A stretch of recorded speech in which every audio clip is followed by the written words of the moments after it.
Last year, I participated in what I was told was a psychological experiment for 6 months. I found an ad in the local newspaper looking for creative people who wanted to earn good money, and since it was the only ad that matched my qualifications, I called them and was scheduled for an interview. I was told that all I had to do was sit alone in a room with sensors attached to my head that would record my brain activity. While in the room, I had to imagine my doppelganger. They called it a tulpa. It seemed easy enough, and I agreed as soon as I found out how much I would be paid. The next day, I started work. They took me to a room with a bed, attached sensors to my head, and connected them to a small black box on the table next to the bed. I was told that I had to imagine a visual image of my double, and they explained that if I got tired or bored, instead of moving, I should imagine my double walking around the room, try to talk to him, and so on. The idea was that he would be with me in the room at all times. The first few days were difficult. It took more effort than the simple daydreaming I had indulged in before. I would imagine my double for a few minutes, but then I would start to get distracted. However, on the 4th day, I was able to imagine his presence for the entire 6 hours. I was told that I was doing very well. A week later, I was moved to another room with wall-mounted speakers. I was told that they wanted to see if I could imagine the tulpa despite the distractions. The music they played was unpleasant, disgusting, and disturbing, and it became a little more difficult to imagine my visual image, but I managed.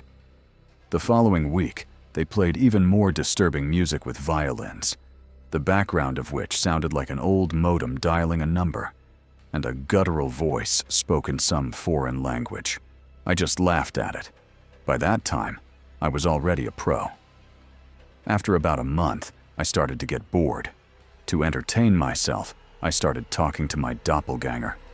We would talk or play rock, paper, scissors, or I would imagine him juggling or breakdancing or doing whatever else came to mind. I asked the researchers if my childish behavior bothered them, but they approved of what I was doing. We continued to play and talk, and it was fun for a while. Then something strange started happening. Once, I was telling him about my first date, and he corrected me. I said my girlfriend was wearing a yellow top, and he said it was green. I thought about it for a second and realized he was right. It freaked me out, and after my shift, I talked to the researchers about it. You use thought forms to access your subconscious, they explained. On some level of your subconscious, you knew you were wrong, and your subconscious corrected you. What had seemed creepy suddenly seemed cool. I was talking to my subconscious. It took some practice, but I discovered that I could ask my tulpa questions and access any depths of my memory. I could quote entire pages from books I had read years ago, remember things I had been taught and immediately forgotten in school. It was amazing. Around this time, I started summoning my doppelganger outside the research center. At first, it wasn't often, but I got so used to imagining him that I felt uncomfortable when he wasn't around. So, as soon as I got bored, I would imagine my doppelganger. Eventually, I started doing it almost all the time. It was fun to have him around like an invisible friend. I imagined him when I was hanging out with friends, took him to meet my mom, and once even took him on a date. I know it sounds strange, but it was fun. He wasn't just a repository for all the information I once knew and forgot. He sometimes seemed more interested in me than I was in him. He also had a supernatural ability to read body language that I didn't even know I had. For example, I thought the date I took him on went badly, but he pointed out that the girl laughed too much at my jokes, leaned toward me when I spoke, and a bunch of other little things I hadn't noticed. I listened and became convinced that the date had gone very well. By that time, I had spent 4 months at the research center, and he was with me constantly. One day, after my shift, the researchers came up to me and asked if I had stopped imagining him. I said no, and they seemed satisfied. I quietly asked my double if he knew what that meant, but he just shrugged. I didn't understand either. I fell out of the world a little at that moment. It became difficult for me to interact with people. They seemed so stupid and insecure to me, while I could always consult with myself. This made me feel uncomfortable. No one seemed to have any idea why they did what they did, what motivated their actions, why some things drove them crazy and others made them laugh. They didn't know what drove them. But I knew. At least I could ask myself and get an answer. One evening, a friend burst in on me. He broke down the door before I could fully open it. He was furious. "You didn't answer my calls for weeks, you piece of shit," he yelled. "What the hell is your problem?" I was about to apologize to him, and maybe we would have continued the evening drinking together at a bar, but my tulpa suddenly flew into an indescribable rage. "Hit him," it said, and before I knew what I was doing, I punched my friend. I heard his nose break. He fell, then jumped up and lunged at me with his fists, and we started fighting, beating each other and turning the apartment upside down. I had never been so enraged before, and I was merciless. I knocked him down and kicked him twice in the ribs. He ran away, bent over and sobbing. The police arrived a few minutes later, but I told them that he had started the fight, and since he wasn't there to refute my words, I was simply given a warning. My tulpa smiled the whole time. We spent the night discussing my victory and laughing about how well I had beaten up my friend. The next morning, when I saw my black eye and cut lip in the mirror, I realized what had caused the fight. It was my doppelganger who had gotten angry, not me. I felt guilty, even a little ashamed, but he had made me start a fight with an old friend. He was nearby and, of course, heard my thoughts. "You don't need him anymore. You don't need anyone anymore," he said to me, and I felt goosebumps run down my skin. I told the researchers who were working with me about this, but they just laughed at me. "You can't be afraid of what you imagine," one of them said. My doppelganger stood next to him, nodded his head, and then smiled at me. I tried to follow their advice, but over the next few days I became increasingly anxious about my tulpa. He seemed to be changing. He seemed taller and more menacing. There was a mischievous gleam in his eyes, and his constant smile concealed a sinister intent. I decided that no job was worth going crazy over. If I couldn't control it, I had to get rid of it. By that point, I had become so accustomed to it that the visualization process happened automatically, and I tried with all my might not to think about it. It took a few days, but it started to work. I could get rid of him for a few hours a day, but every time he came back, he got worse. His skin seemed to turn deathly pale, and his teeth became sharper. He hissed, threatened, and cursed.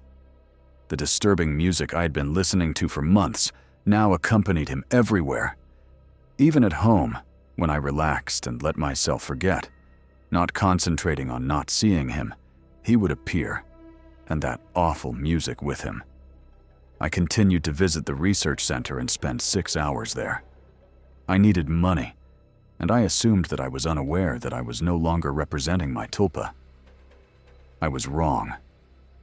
One day, after a shift, when 5.5 months had passed, 2 huge orderlies grabbed me, and someone in a white coat gave me an injection.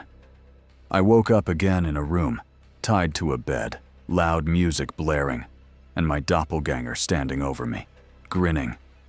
He no longer looked human. His limbs were strangely twisted. His eyes were sunken deep into their sockets, like a corpse. He was much taller than me, but hunched over. His hands were twisted, and his nails looked more like claws. In short, he was terrifying. I tried to get rid of him, but I couldn't concentrate. He laughed and patted me on the shoulder. I struggled on the bed with all my might, trying to break free, but I could hardly even move. "They've filled you with good shit. How's your head? Everything blurry?" He leaned closer and closer as he said this. I held my breath. His mouth stank of rotten meat. I tried to focus, but I couldn't get him away. The next few weeks were terrible. One of the doctors would come in and inject me with something or force-feed me pills. They kept me in such a state that I couldn't concentrate, and sometimes I started hallucinating. My thought form was still there, grinning constantly. It interacted with my delirium. It seemed to me that my mother was in the room, scolding me, and then it came up behind her and slit her throat, and her blood dripped on me. It was so real that I thought I could taste the blood. The doctors never spoke to me. Sometimes I begged them, screamed, spat out pills, demanded answers. They didn't talk to me. They talked to my tulpa, my personal monster. I'm not sure if it was caused by the drugs or if I was mistaken, but I remember them talking to him. I became increasingly convinced that he was real and that I was his thought form. He reinforced this idea by mocking everyone else. Another thing that seemed like a delusion was that he could touch me. Even more than that, he could hurt me. He would push and kick me when he felt I wasn't paying enough attention to him. Once he grabbed my balls, twisted them, and held them until I said I loved him. Another time, he scratched my forearm with his claw. I still have a scar there. I constantly convince myself that I hurt myself and that no hallucination is responsible for it. Constantly. And then one day, when he was telling me how he was going to gut everyone I loved, starting with my sister, he stopped. A puzzled look came over his face, and he reached out and touched my forehead, just like my mother used to do when I had a fever. He sat there like that for a long time, and then he smiled. "All thoughts are material," he said to me. Then he walked out the door. 3 hours later, I was given an injection and lost consciousness. When I woke up, I was free. Trembling, I walked to the door. It was unlocked. I stepped out into the deserted hallway and ran. I fell several times, but I made my way down the stairs and out to the parking lot behind the building. There, I collapsed, crying like a child. I knew I had to go, but I couldn't. Finally, I made my way home. I don't remember how. I locked the door and blocked it with a dresser and slept for a day and a half. No one came for me that night, or the next day, or later. It was over. I spent a week locked in my room, but it felt like an eternity. I had broken off all contact with everyone long before these events, so no one noticed I was gone. The police found nothing. The research center was empty when they searched it. No documents were found. The names I gave them turned out to be fake. I suspect that even the source of the money I received was impossible to trace. I've recovered, if you can call it that. I don't leave the house much, and sometimes I have panic attacks. I scream. I can't sleep for a long time, and I have terrible nightmares. It's over, I tell myself. I survived. I use the techniques those bastards taught me to convince myself of that. Sometimes it works, but not today. 3 days ago, my mother called me. A tragedy had occurred. My sister had been the victim of a serial killer, the police said. The killer guts his victims. The funeral was this afternoon. It went as well as a funeral can, I think. Anyway, I digress. From somewhere far away, I heard music. Disgusting, disturbing music, and screeches, and the sounds of a modem connecting. I can still hear those sounds, louder this time. I love this village. I have been coming here every summer for almost 20 years. Everything is close by: the forest, the fields, and the river. The village is relatively large, 3 kilometers from the nearest village, through the woods and fields, and about 15 kilometers from the highway. About 3 years ago, people started actively buying up houses. What can you do? People are getting older and dying, to use as summer cottages. For as long as I can remember, my grandmother always rejoiced at the arrival of her grandchildren and invited them to visit, bringing them gifts. But just 6 months ago, everything changed.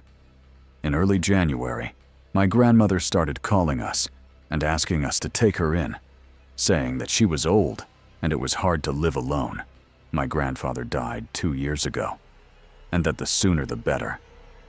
The family council, consisting of my father and mother, decided that my grandmother would not be a burden to them.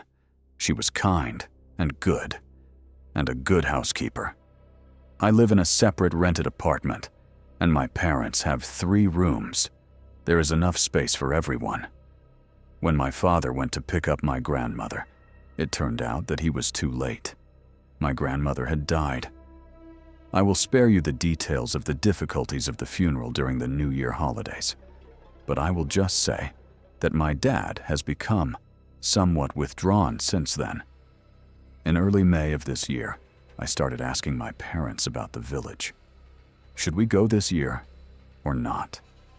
Maybe the house had already been looted. After all, no one had been there for 6 months. My dad suddenly and categorically refused to go there, let alone let me go alone.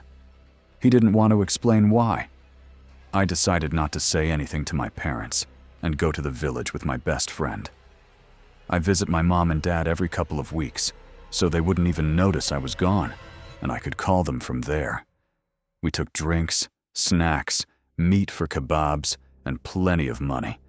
Luckily, there's a store there, as usual, and set off in my friend's old BMW, which he had bought 6 months earlier. To get to the village, you have to turn onto an inconspicuous road on the Kiev-Chernigov highway. Perhaps there are witnesses here, or those who have heard anything about the events described below. From the turn to the entrance to the village, as I wrote above, it is about 15 kilometers. Although it was mid-June, we left on June 15th, 2013. And, in principle, it was already time for summer residents, vacationers, and simply villagers to leave. We did not meet a single car on the way. I cannot say that the village looked abandoned. Everything was as usual. The only difference was that, on the way to the house, we didn't see a single living creature or a single person, and the store was closed. The store was at the very beginning of the village, and my house was at the end. So after the store, we drove much slower because my friend was here for the first time, and the roads were in terrible condition. I remember all these potholes from childhood. Soon, I began to notice something else. Many of the gates and doors leading to yards with high fences and gates were open or broken. Fortunately, everything was fine at my grandmother's house, although the same could not be said for the neighbors' gates. The yard was, of course, dark. Everything was overgrown. The grass was waist-high. There were mosquitoes and midges, and the roof of the gazebo had collapsed. I knew that the house keys were kept under a canopy by the shed. They always hung there. I didn't know if they were the main keys or spare ones, but I remembered those keys from my childhood. With difficulty, we opened the front door with a rusty key and went inside to start tidying up. All the tools were kept in a closet in the house. By evening, quite tired, we decided to rest. At the same time, I wanted to show my friend all the beauty of my beloved village. We reached the end of the village, the river, and only then did I feel uneasy and a little scared. Doors and gates here and there were open or broken, and we didn't meet a single person, cat, of which there were usually many, or any other animal. The village was silent, as if it had died out. But how could this have happened when just last year, summer residents came here, cows mooed, and pretty girls walked around the village in the company of cheerful young men? My friend nervously lit a cigarette and asked if it was always so gloomy here. I replied that I was surprised myself and did not understand what was going on. We decided to go back home, and when we returned, we were stunned. The door to the house was wide open, although I had closed it, not with a key. But still, it couldn't have opened by itself. And all our things were scattered around the rooms. Food was strewn across the floor, and the raw meat for the barbecue was gone. I don't even know what feeling prevailed in me at that moment. Fear or anger. I took an axe and searched the whole house, the yard, the vegetable garden, even looked over the fence at the neighbors. There was no sign of our visitor anywhere. I can't say that I was particularly friendly with my neighbors before. They were elderly grandparents, and their grandchildren were about 10 years old, whom I rarely saw. But this time, I decided to go over and ask if anyone had seen anything. My friend stayed behind to guard the house. An hour later, I returned. The door was locked from the inside. I knocked. "Hey, it's me! Open up!" I heard the sound of a latch. I should mention that we have a fairly strong one on our front door. I opened the door and saw my friend standing there with a stool in his hands, holding it as if he was about to strike. He was breathing heavily and was pale. However, in that regard, I was not much different from him at that moment. We closed the door again and went into the room. It was evening, but we decided not to turn on the lights. I sighed and told my friend what I had seen. During that hour, I had walked around probably 20 yards and saw no signs of people anywhere. All the yards were overgrown, as if no one had been there all year. The doors of some houses were broken, and the roofs of some buildings had collapsed. I'm willing to bet that at that moment, we both wanted to leave the village immediately and return to the city, but it was already getting dark. I don't know how to drive, and my friend never drives in the dark. He gets tired quickly, and everything blurs before his eyes. He told me what he had seen while I was visiting the neighbors. I locked the door behind you just in case and started gathering our scattered belongings. I heard the door to the yard open. I was surprised and wondered why you were back so early. And then suddenly, I should mention that it's about 10 meters from the entrance to the yard to the front door, and the door to the yard is very creaky. Someone tried to enter the house. I backed away because someone had entered the yard just a moment ago, and they couldn't have gotten to the house that quickly. No one knocked on the door. Someone was just trying to get in. The handle was shaking like crazy.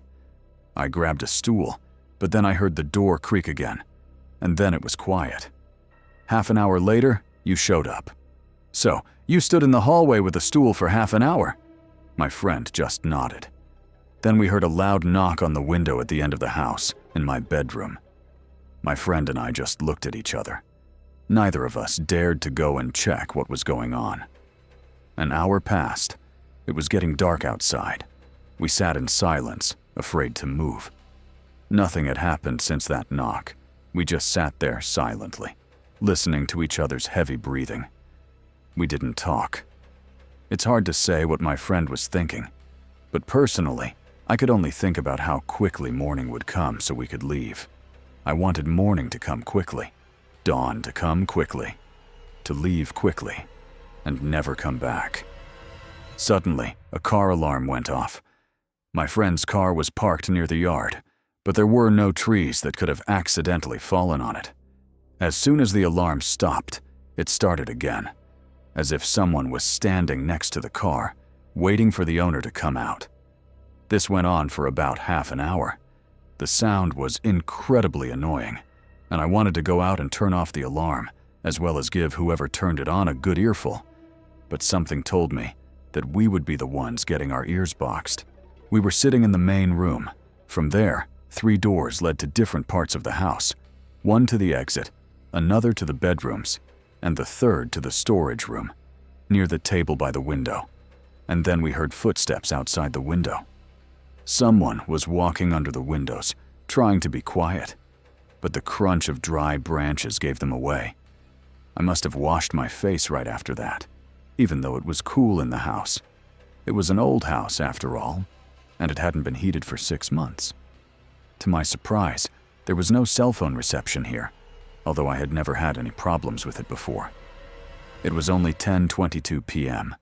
Dawn was still far away, and it was unclear whether we would even be able to get out of there. What if it punctures the tires? What? I started. Indeed, if whoever was wandering around out there punctured the tires of the car, how would we get out of there? It was 15 kilometers to the highway and 500 to my hometown. My friend didn't repeat the question. Apparently, he understood that I hadn't asked, because I hadn't heard him, but because I was now thinking about it myself. The rustling behind the wall stopped. We heard the sound of wind and banging on the roof. It was starting to rain. Something thundered in the distance. A storm was brewing, which was not uncommon in these parts. The wind grew stronger, the rain turned into a downpour, and the thunder was so loud that the windows rattled. The downpour continued throughout the night, and even if someone walked under our windows, or even howled, we couldn't hear them because of the rain and thunder. That night seemed to last forever, but it finally ended, although dawn was slow in coming. We quietly went out onto the porch. The windows in the room where we were sitting were covered with thick curtains, and saw that there was thick fog outside. It was already morning, but trying to drive in such fog was out of the question. And suddenly, we heard someone walking around the house again. The sounds were as if someone was walking through puddles. It didn't immediately occur to me that these were puddles left after the rain. And suddenly, it was as if someone ran away and hit the front door. The door shook, but it was heavy, made of oak, and the bolt prevented it from opening. A couple more knocks, and then silence again. My heart felt like it was about to burst, or just jump out of my chest and run away from this scary place. I don't know if it was a maniac or some kind of creature, but what was frightening was that it didn't make a sound, except for natural ones. No wheezing, moaning, or howling, only the crunch of dry branches underfoot, attempts to open the door, and the alarm. I don't remember how noon came and the sun came out again. After the creature's attempts to break down our door, my ears were ringing, my eyes were blurry, I had trouble breathing, and the back of my head hurt. Most likely, my blood pressure had risen. Nevertheless, when I came to my senses, there was no fog on the street anymore. My friend and I listened to the silence in the courtyard for half an hour, then tried to open the bolt as quietly as possible. My friend opened the door, while I held the axe with both hands, ready to attack whatever was lurking inside at any moment. There was no one in the yard. Moving quietly, we approached the exit from the yard. The door didn't creak after the rain, so we rushed to the car with all our strength. My friend started it, and we drove away. I only remembered that we had left the door open and our things behind when we got onto the main road. I sat with the axe in my hands for the entire 15 kilometers to the highway. Only when we saw dozens of cars and some kind of inhabited place did we calm down. We were alive. We managed to get out of there. The road to the city passed in complete silence. After a quick goodbye, I went to my place and slept until Monday. Less than a week has passed since those events, and now my friend and I have become, somehow, closer, I guess. We see each other every day, but we try not to talk about the trip. I didn't tell my parents about the trip. I just asked my dad if we were going there this summer, after which he frowned and said that there was no point in going there, and that the house should remain as a memory and not be sold. I don't know what happened in that village, and I can't find any information about it on the internet, except for the most general information. All I know is that even if someone dares to break into our house and take everything that isn't nailed down, it definitely won't be me.